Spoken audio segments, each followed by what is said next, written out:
Assalamualaikum warahmatullahi wabarakatuh. Halo guys, selamat datang kembali di Sutradara Film.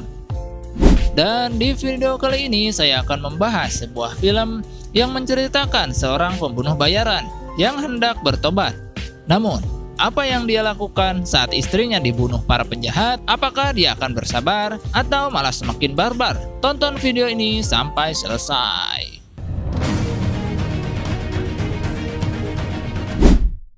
Cerita diawali dengan memperlihatkan beberapa orang yang berpenampilan seperti koboi tidak pakai junior dan nampak salah seorang juragan tengah menghukum seorang pria tua yang disaksikan secara live oleh anaknya yang bernama Jimmy.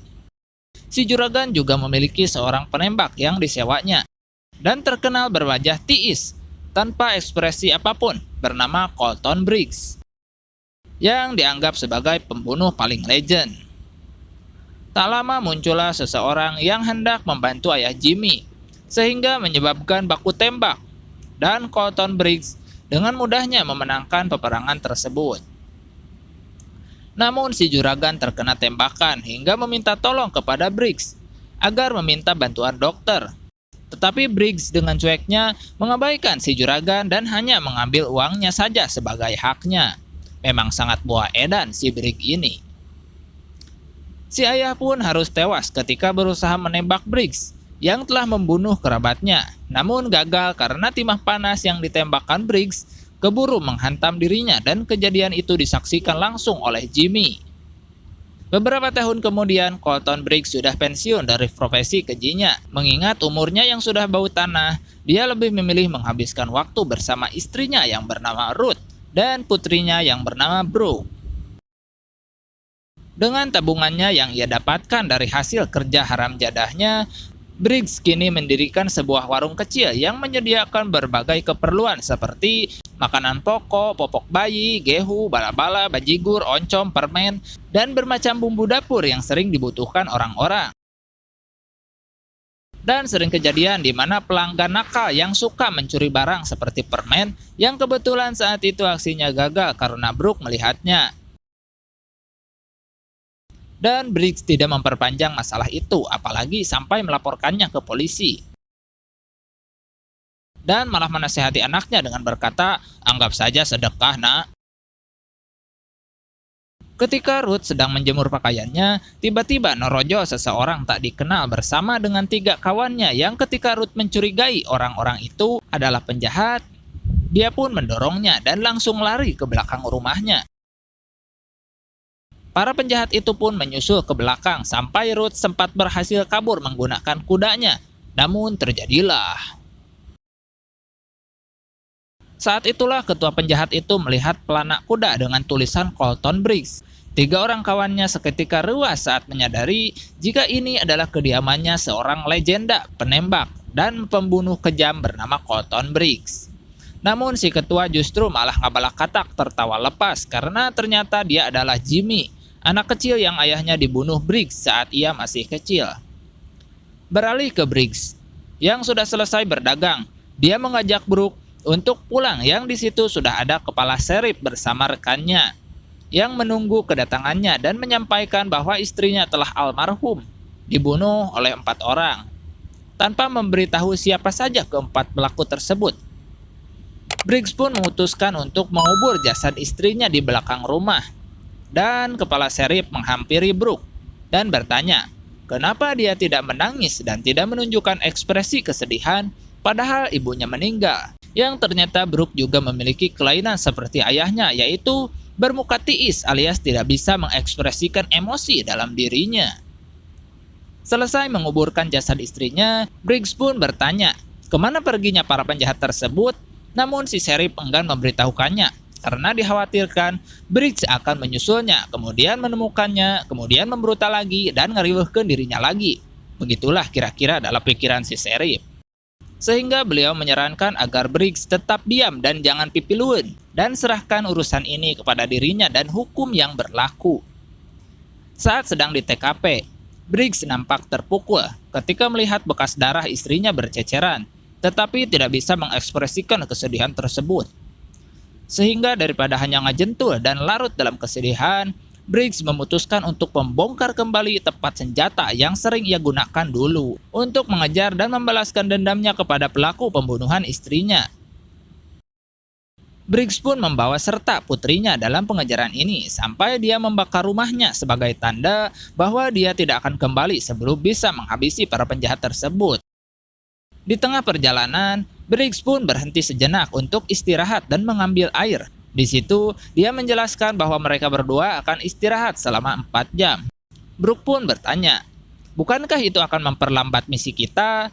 Briggs pun menjawab, "Kita juga butuh istirahat, nak." Brooke pun kembali bertanya, "Bukankah jika kita bergerak saat mereka tidur, akan lebih mudah mengalahkan mereka?" Briggs kembali menjawab, "Jika kita kelelahan, itu tidak akan ada gunanya, cu." Repeh dikitukeun mah. Sementara itu Bapak Sheriff nampak membawa 3 kawannya untuk mengejar Jimmy dan kawan-kawan. Dan tanpa diduga ternyata Jimmy dan kawan-kawan sudah menunggu mereka di atas bukit. Di mana satu dari sheriff tersebut pun terluka di bagian tangan. Sehingga mereka tidak punya pilihan lain selain nyumput di antara bebatuan dan semak-semak.